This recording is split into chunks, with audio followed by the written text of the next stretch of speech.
You better get ready for the She Suites. Coming at you with the She Suites. It's a podcast for G's only.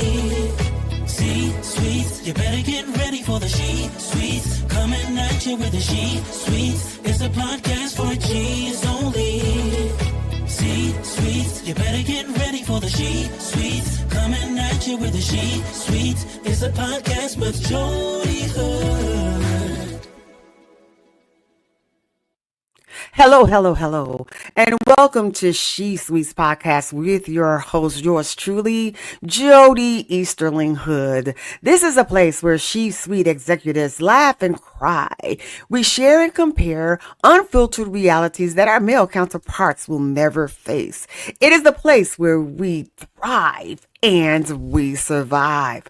Well, folks, let me tell you, as we enter into this new year, this is a great time to reflect and renew. Now, starting my She Suites podcast, it was actually on my 2024 vision board. That's right. And as I reflect on my first season, I'm reminded of the very reason I embarked on this venture. Now, let me tell you, while watching an interview with a female school CEO, I learned during that interview that only about 3 to 4% of school CEOs were women, when male teachers are the minority. After further research, I found that only 28% of CEOs nationwide were women. At that point, I had an epiphany. Surely, women CEOs are in rarefied air. Now, when someone says that C-suite women are in rarefied air, what that means is that women in top executive positions, such as CEOs, CFOs, and COOs, as well as other senior roles, are part of a very exclusive and elite group. The phrase rarefied air suggests a high, uncommon level of achievement that few individuals reach. Often it has connotations of privilege or excellence. Now listen, in this context, it highlights the fact that women are still, now it's 2025, underrepresented in the highest levels of corporate leadership, making their presence in such positions both noteworthy and exceptional. Now, as I realized those facts, suddenly 4 things came to mind.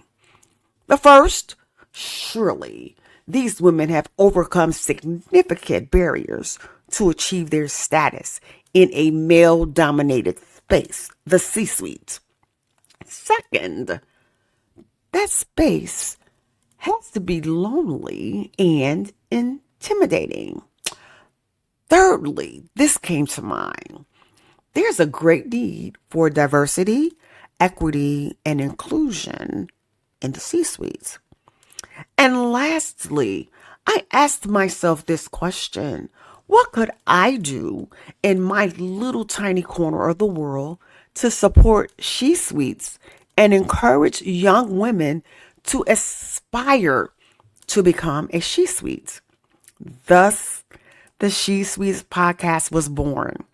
As I say in my intro, it's a place where women executives could share and compare unfiltered realities that our male counterparts will never face. It is a platform where we laugh, we cry, thrive, and survive. Now listen, it is a fact that C-suite women face several unique challenges in this male-dominated field. And it includes systematic, cultural, and personal obstacles. Now, here are a few: gender bias and stereotypes, lack of role models and mentors. That's right. Here's some other challenges: work-life balance and societal expectations, exclusion from informal networks, because those networks are kind of like the boys' club. Not only that, obstacles such as pay disparity, microaggressions and discrimination, pressure to prove yourself, limited opportunities for advancement, cultural barriers, and lastly, the pressure to represent every woman. Now, as I reflect, I am happy at the end of 2024 and the beginning of 2025 to renew my commitment to continue this podcast as I enter my second season. I can't believe it. I pledge to my listeners to continue to provide an outlet for C-suite women, a place where you can vent and you can encourage each other. I pledge with my whole heart to provide content that will inspire other women to aspire to leadership positions by actively championing empowerment and inclusivity. Let me tell you, my she-suites, my number one priority is to share success stories, highlighting the many experiences of women succeeding in leadership roles despite being in rarefied air. Those roles to show that it's possible. And surely our young women can be a part of the suites. That's right, folks.